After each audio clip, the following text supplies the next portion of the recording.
Hello today. Got some hail. Maybe I'd call it grapple. Remembering back to my days of being on the mountain. Spring in Oregon, always bringing us some surprises. Nice little thunderstorm kind of roll through. Luckily, this slight amount of hail is happening now and not later on this year when the fruit's out. Mainly, it's mainly rain now, but an exciting little bop of weather. Today, I want to talk a little bit about a couple things. Just got back from Atlanta, doing some market work down there. Always love going to the South, getting to meet with a bunch of restaurants and retail shops, and it's always really fun to connect with people who are out there that are going to talk about our wine in the store. Those are the folks that really get excited about what we're doing and really help us keep the lights on. So, very thankful for our distribution partners down there and all the shops, stores, restaurants, and everything that support us. I can't name them all. It'll be hard to do, but really pride ourselves about being in some of the best restaurants. I can say that several Michelin star restaurants in Oregon or in Atlanta carry our wine now, so that's a good feather in our cap. It makes us feel really good coming off of that. I also want to highlight we did a couple of events at Auburn University with the School of Hospitality down there. It's just an amazing program and facilities that they have. We did an event for some of the Hospitality Guild one night. I got to speak with a class of students in the hospitality management program. I kind of told them about my story of working in food and bev for 20 years, and then how I found myself making wine, and how we kind of did this as well. So really, really fun to get to go do those types of things. We also, after speaking to the class, we did an event for the community. And I think what's really unique about that place is, when they built this place, this center for hospitality, it was not just, this is only for the students, this is only for the donors, this is only for, some certain select group of people. They built it with the stipulation that there had to be events held for the community. So it's really a unique place, and I think it's pretty cool that the students get to have hands-on experience in a hospitality situation. There's a hotel on top of the building that the students run. There's a restaurant downstairs. There's a lot of little restaurant concepts that they all work together on. So it's really a unique kind of ecosystem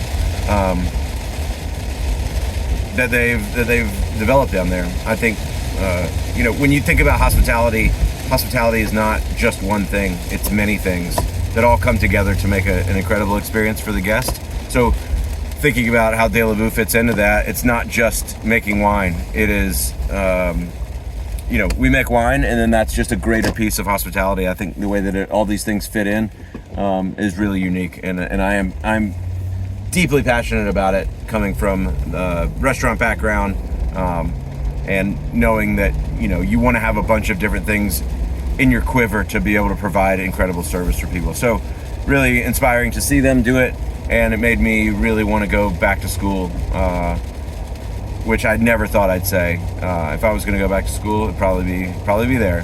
Just a great community. I never thought I'd say that.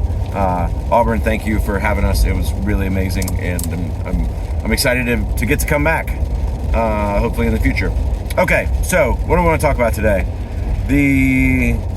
This is kind of about like how the vineyard felt, like the call of the vineyard. The vineyard, getting to work in the vineyard has become my favorite part. I wish I could do more of it now as things have evolved, but I talked last time about kind of how we mitigated costs, and we're able to find other vineyard partners by me doing a bunch of the work. And there's just things that I noticed that I kind of want to share about that. So, I drew a lot of parallels as I stood there in front of all these plants, and there's 10,371 grapevines at Vista Grande. So that's a lot of grapevines, I think as you stand in front of each one, and you have to do you have to touch each grapevine about 10 times, maybe more. It depends on the growing season, of course. There's always different variables.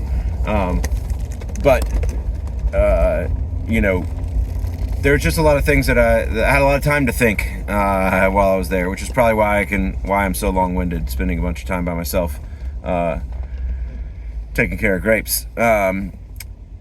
Things that I kind of drew as parallels were really, really interesting. I would stand there in front of the grapevine. So I guess let me start here. Let me try to think about how to frame all this. I feel like I could talk forever about it.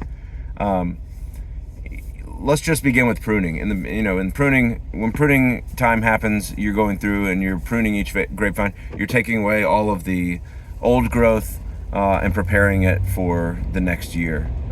And that's a really incredible opportunity to look at the work that you did last year. You can kind of see the skeleton of it, and then think, hey, what do I need to do for this year? And not only that, what I really try to do is stand there and say, what does this plant need to be really successful in 5 years? I think that's just the best way to be going about vineyard work. If you're only focused on the short term, if you're only focused on this year's yield, that will produce something. Will it produce something that's really amazing? I don't think so. Not always. Not until you've gotten the vineyard to a level of health where it a level of balance where it is able to sustain itself. Sustainability is a big marketing word people love to use. I don't think that many people actually know what it means. So when I'm standing there in front of a grapevine thinking about what needs to be done to it, whether it's pruning, hedging, whatever it might be, these are the questions that I'm asking. And I think it kind of mirrors what we've done in building this business and trying to say what is going to be beneficial for the long term. We want to do this forever. We don't want to just do this for a little while. This is the job that we've chosen. We want to be doing this for the rest of our lives. And so trying to think about what's going to enable us to do it for the rest of our lives is a different question than how do I make $1 today? Because it's about longevity for us. It's about surviving through ups and downs. There will always be ups and downs. It's about having a singular focus and doing what we want to do, and at a high level, not just, hey, I grew some grapes this year. Yay, I did it again. Yay, I did it again. This is, how do we make this happen for the long term? And we have our own goals and hopes to plant our own vineyard, and these are the takeaways that I've had so far. So trying to really focus on that long-term development. If you farm just for yield this year, if you ask too much of the grapevine, it's going to eventually shut down. It's going to eventually, if you don't kill it, they're pretty hard to kill. But if you don't damage it that way, you force it into a situation where it isn't making fruit that's really incredibly beautiful. Yes, we want the grapevines to struggle a little bit. We want them to reach, but there's a difference in finding that balance, and the age of the vine is different as well. So there's a lot of different variables that you kind of have to look at, but it really kind of reminds me a lot of trying to grow our business, and the parallels are amazing. I think when I look at last year's work versus this year, when I'm going to prune, I'm going to look at those. I'm going to look at the shoots and see how many shoots had fruitful growth. And if not all of them, when I laid out a number of bud points, if not all of them are producing at the amount of growth and the amount of fruit that we think that it should, I'm going to change that. I'm going to drop down to the number of shoots that the vine can sustain. Vines are a lot like people, and when they're asked to do too much, they really they get tired and they shut down and they eventually burn out. I think over the last couple of years, seeing that symbolism play out in real life has been really impactful. So when we look at it, we say, how are you doing right now? We're doing a check-in with each grapevine during pruning. We're like, how are you doing right now? I'm looking at it, and then I'm going to adjust the workload for the next year. And so that's just finding those similarities have been really, really unique. I've been very lucky in doing this. Like I talked before about having friends come out and help me do it. Most of those friends, some of them knew nothing, but some of them knew a lot. And I just always try to ask questions of people that know more than me. I know some things, but I don't know everything. And so I've had great help from just a lot of friends that work in the wine industry. Hey, go to them and say, hey, I'm doing this thing. I love your input on it. I love to know what you think of it. How can we, how can I get better? How can I gain this knowledge? I read a ton of books.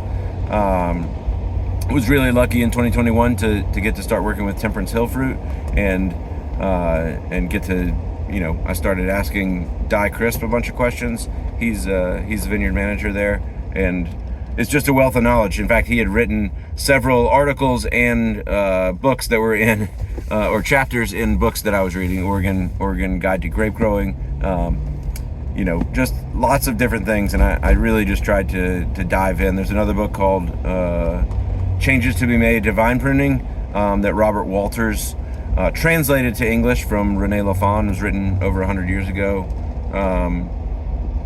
And really just learned an incredible amount about how to improve the vascular system of the plant, how to really strengthen what's happening in the midst of the plant, so that we can have fruitful growth in the future. And again, this is a years-long process, and trying to turn a vineyard around is a difficult thing.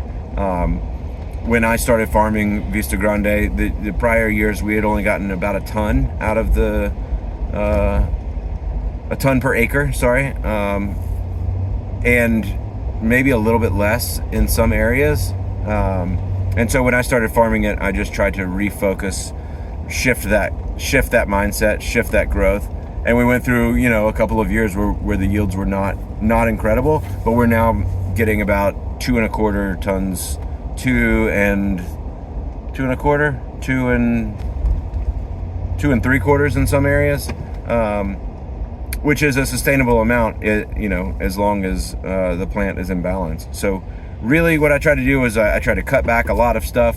The vines weren't doing that well. Someone else had farmed part of the vineyard, and had really kind of messed with the vascular system a little bit on the bottom of the plant. So I tried to go in and say, all right, this is how we're going to do this. I'm going to cut these back to a couple buds, and then we're going to focus a lot of the growth and energy of the plant that's all coming up from the soil into the vascular system of the plant. So it was really beneficial. And I don't want to get too granular here because I don't want to use too many, I want to keep this about the business and about how all this works, as opposed to just pruning. We can maybe do a pruning thing later.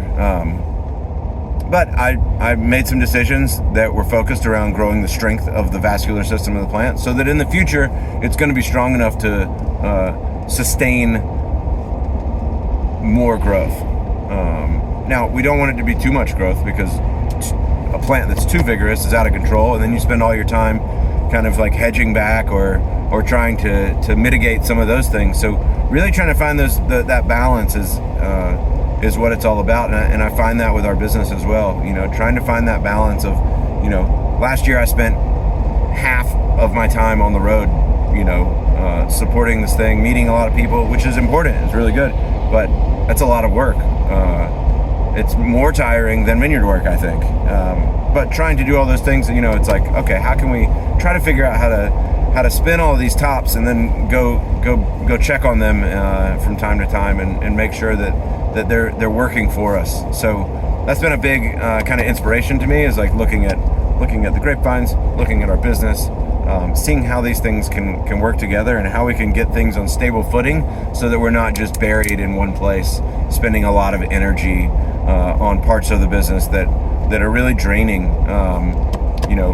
Again, we've gone through a bunch of those. It's not to say that we've done everything perfect, but that constant tweaking that we've been trying to do over the last couple of years has brought us to the place where we are. And we have a long way to go, and we're still trying to figure those things out and accomplish our goals, but we really are trying to focus on it. So the beginning of the the winery journey over the last 5 years has really been about strengthening that vascular system, strengthening the kind of roots of what we're doing, so that later on when we get there, we have a lot more growth in the future. So seeing how these things have happened at the same time is really unique. And nature is how do I want to say this? Nature is the most ultimate thing that finds efficiencies. I don't know how to say that better. I should probably Google it or something like that. But nature finds efficiencies like nothing else. And so taking things that kind of come from nature, or come from what we've learned from nature, the viticulture side, that interaction, I think is just really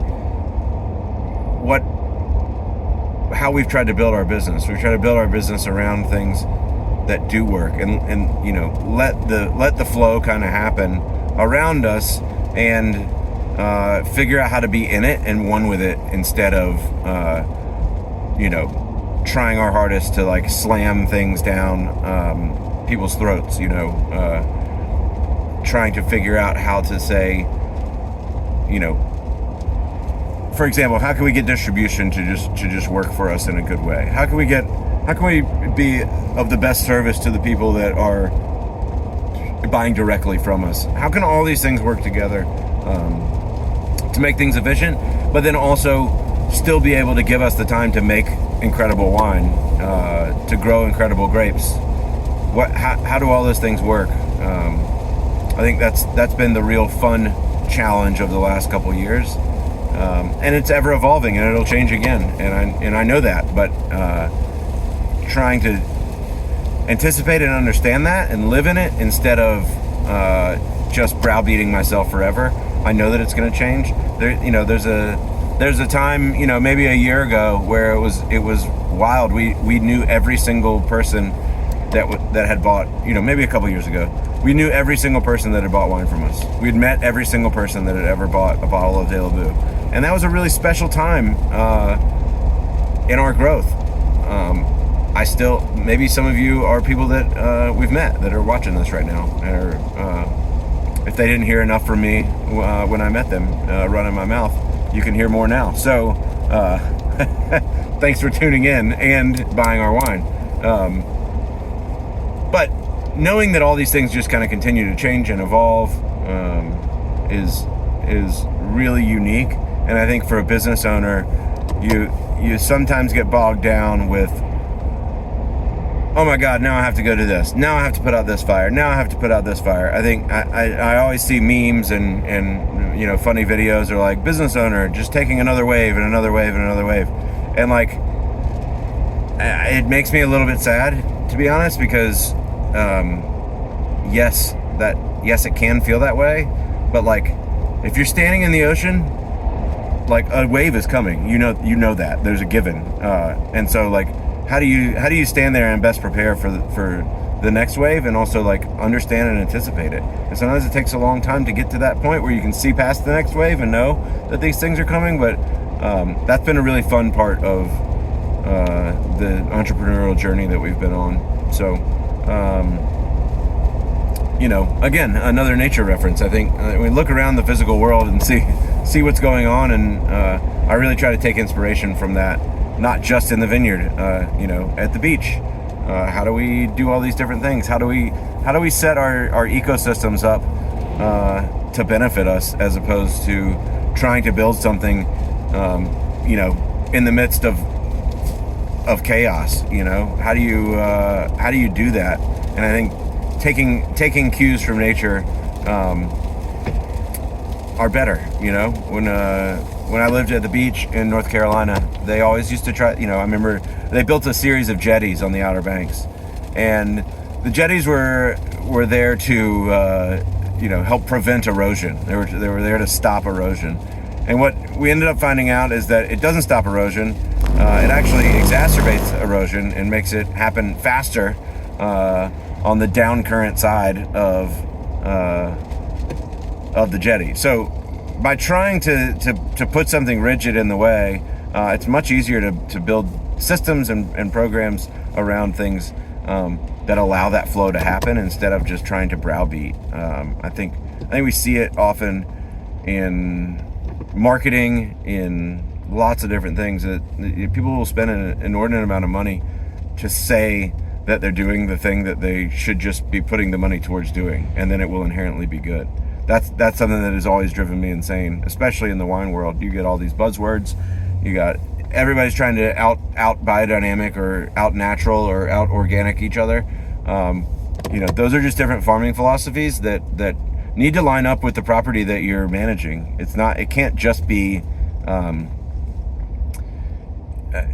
things just aren't that rigid. Yes, they all have their benefits, and we don't have to go down that rabbit hole at this moment. They all have their benefits. They're just different farming philosophies. The thing I will say is that organic and biodynamic both, because the things that you're doing aren't as intrusive into the vineyard, aren't as harsh on your plants, it forces you to be in the vineyard more often. So I think that's a net positive that no one ever really thinks of. They want to say organic or biodynamic more often than anyone else. And it has its benefits, don't get me wrong, but I think the net benefit that no one really talks about is that it puts the farmer in the vineyard more often, and that is a net positive. You end up seeing more things before they happen. You end up being able to identify problems earlier. You're able to see hot spots in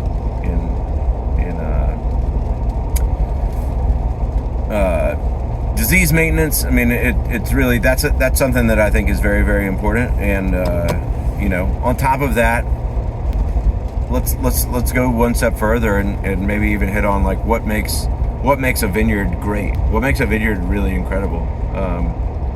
And we talk about terroir, we talk about organic, we talk about biodynamic, we talk about all these buzzwords that kind of come out.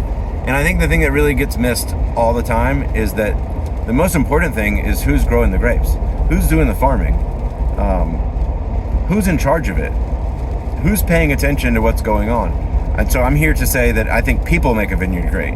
I don't think that it's just that you were wealthy enough to buy this site. You're going to do this one thing and build your mansion and sit on your patio and look out over the grapevines because you finally made it.